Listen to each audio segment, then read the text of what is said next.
Hi, this is Heidi. Episode 4, SelfConfidence.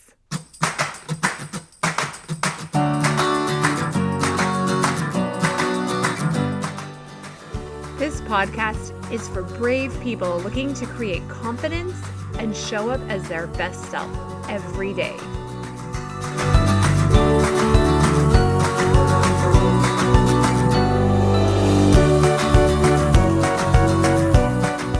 Well, hello again, friends and family. Yesterday, I celebrated my 48th birthday and posted about the launch of my podcast on social media. And I am so excited and humbled by the incredible positive reaction and just the constant support I receive. Thank you, thank you, thank you from the bottom of my heart to all of you who have reached out and cheered me on and will continue to. Thank you. The best birthday present you can give me is subscribing and maybe even leaving a 5-star review on iTunes so others can find the podcast and share it with friends. This is how I can spread the good work. So let's get to the subject of today's podcast.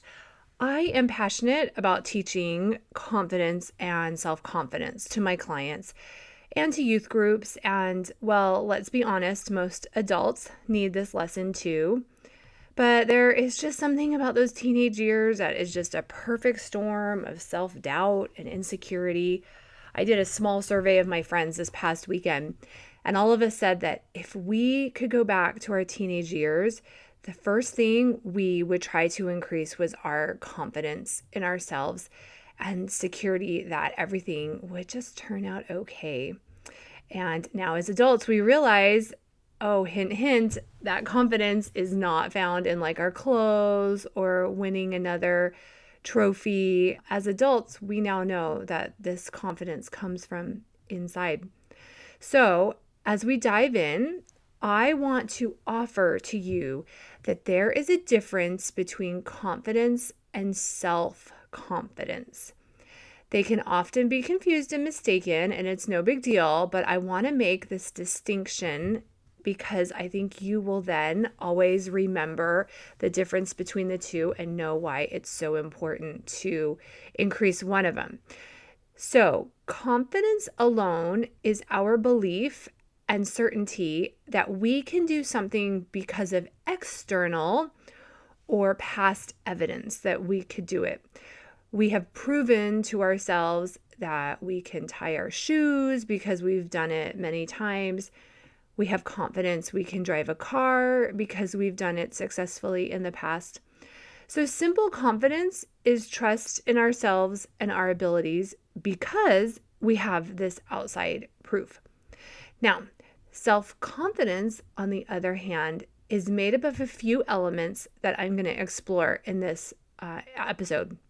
So first, self-confidence is internally driven. It resides in our thoughts and our beliefs about ourselves. It is how we talk to ourselves. So are we telling ourselves things like, you can do it, you're awesome, you're amazing? Or are we saying the opposite and, oh, you don't try, you might fail? That's called failing ahead of time, in case you didn't know. But if we like ourselves and we have a high opinion of ourselves, and it's not in an egotistical or arrogant way, not thinking that we're better than someone, other people will also see, oh, hey, she or he are likable. Maybe I'd like them too. And then their brain then starts to find evidence that you are likable. And we show people how to treat us by how we treat ourselves. Now, I love an awesome self-deprecating story, just like everyone else. And oh my, I've got a bunch. Like when I wore my dress backwards to church last winter. But I can also own my strengths, and I show up in a way that demonstrates I value myself and what I can contribute to the world. So how do you talk about yourself to the world? Are you constantly putting yourself down? These minor little put downs, or the opposite, confidence boosters, are us instructing the world on what to think about us and what we believe about ourselves. Now, this past Sunday, I sent out my weekly Sunday Sunshine email. And if you're not getting this, go to my website, HeidiBenjaminson.com, and sign up for it. At this point, you might also get my How to Love Your Teenager video series, because I'm working on how to figure out my back end settings of my system. I really need to hire like a 12-year-old to sort out like all my MailChimp lists and tags. Anyways, I digress. In this past Sunday's email, I listed how someone with self-confidence walks into a room. So when they walk into a room, they smile and they make eye contact with people. They can approach people and introduce themselves. They make positive observations and comments. They can genuinely compliment people, and they're building other people. Now, all of these are outward signs demonstrated when someone is thinking certain things about themselves and is probably self-conscious. I can hear you all saying, oh, I don't say these things to myself when I walk in a room. But yes, these are very quiet, subconscious things that you might be saying. I like me. I trust me.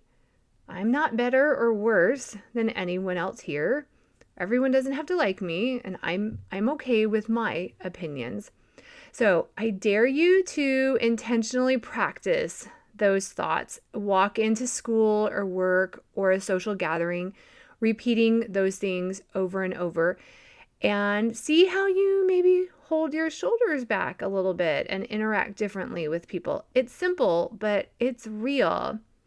A few months ago, I met a friend and she commented on my clothes.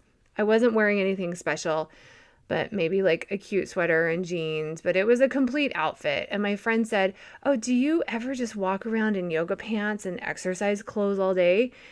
And I had some response about how I'm a nasty, hot, smelly mess after I exercise. That's the only time I wear that. But later I thought, and I wished my response had been, I like my outside to match my inside. So every element of how we present ourselves tells the world what we're thinking inside. This is why it is important that we try to eliminate as much as possible the negative self-talk that we have running like a ticker tape in our head. Everyone can see that ticker tape in the simple ways that we present ourselves to the world. Are we looking to be offended and always defensive, or can we nicely interact with people? Do we constantly need to seek approval that our outfit's okay? Of course, after you get some votes from your close friends. Or can we own up and just show up anywhere without having to seek validation? Here are some ticker tape comments that we might repeat to ourselves when we're sitting in self-doubt. I don't know. Maybe I'll fail. I don't have enough experience. I'm not good enough. This is too hard for me. So if this is the background music of your life, you are sitting in self-doubt.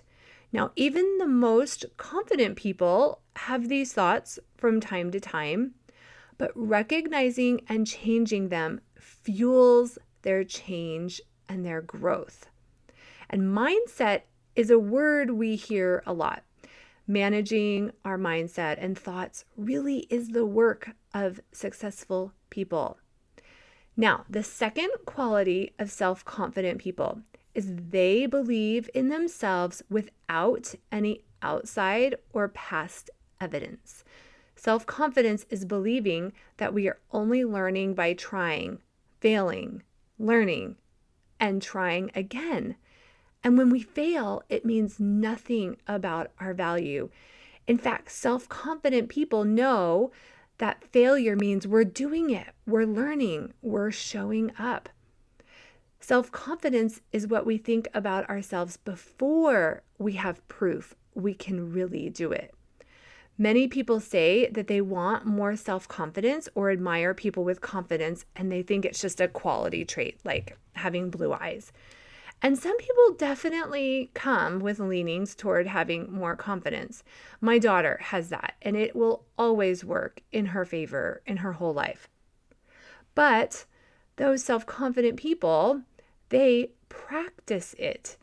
They catch the self-doubt and put it in perspective, and they know they would rather try and fail than never try at all. They know it might not work, but it also might work. And that excitement feels good and fuels more action.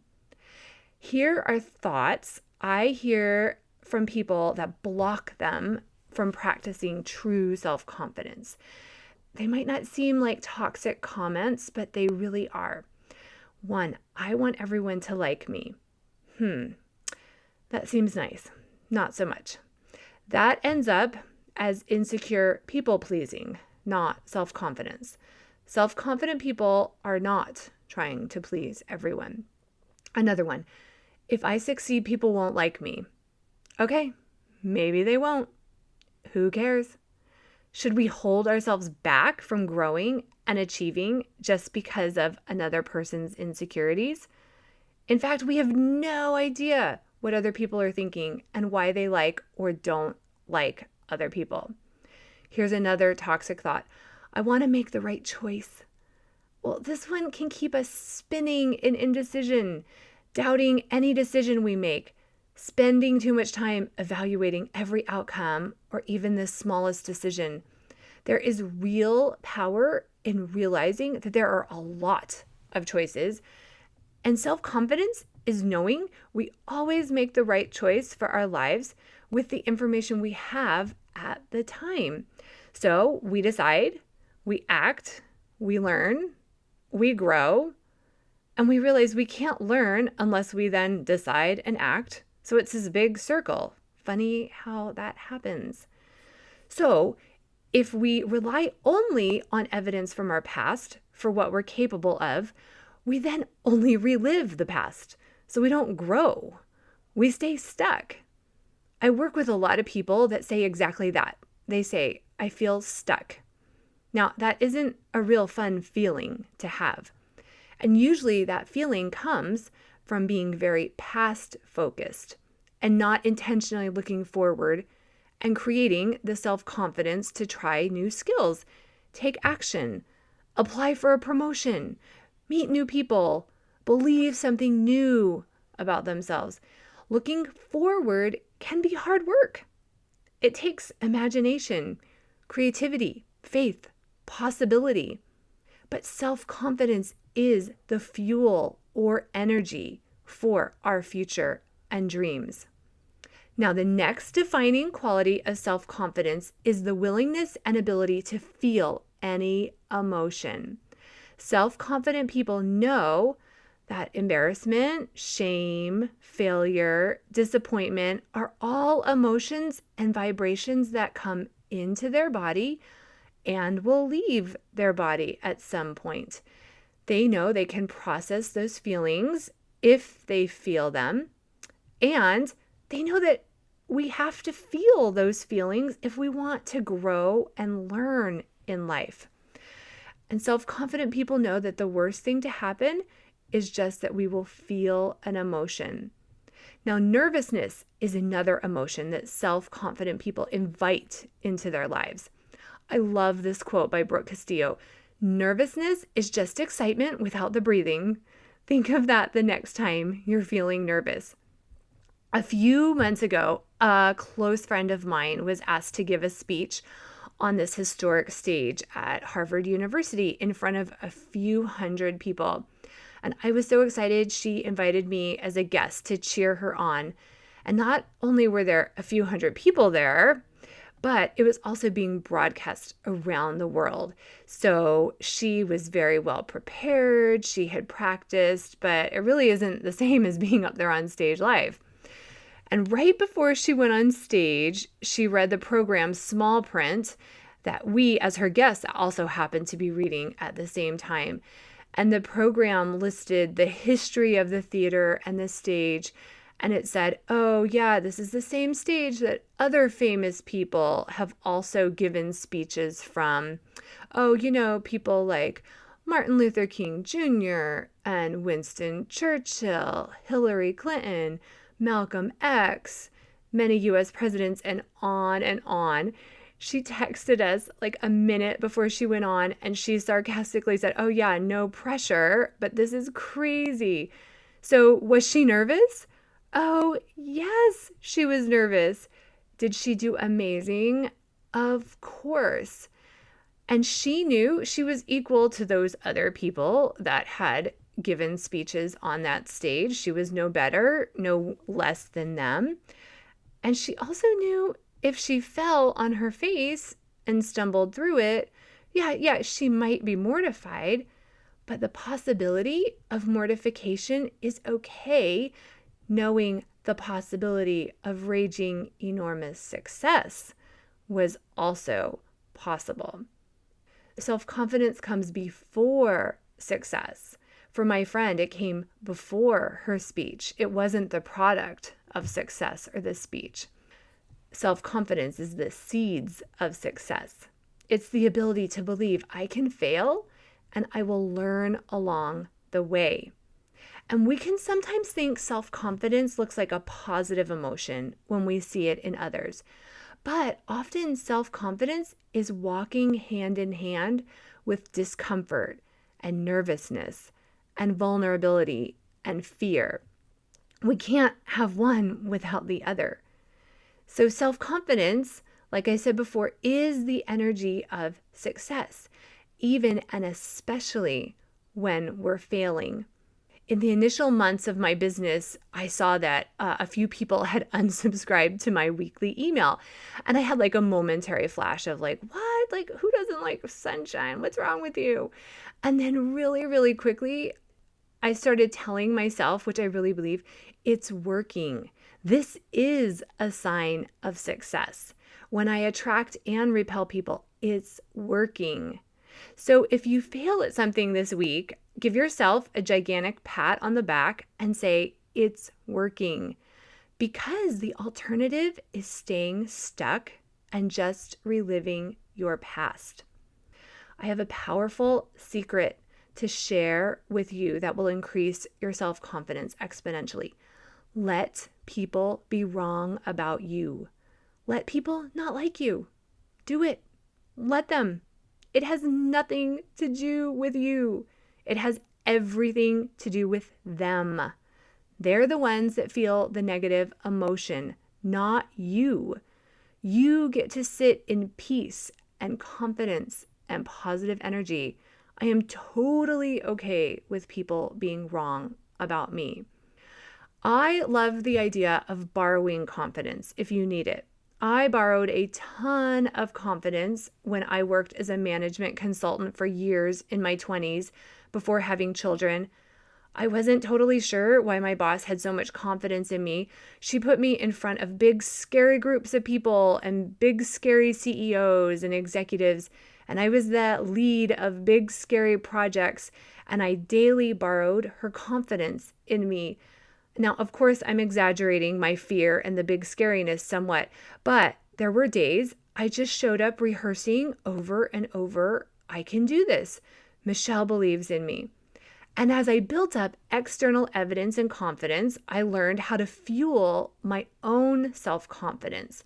I grew by leaps and bounds in those years, borrowing and imitating the confidence I saw that other people had.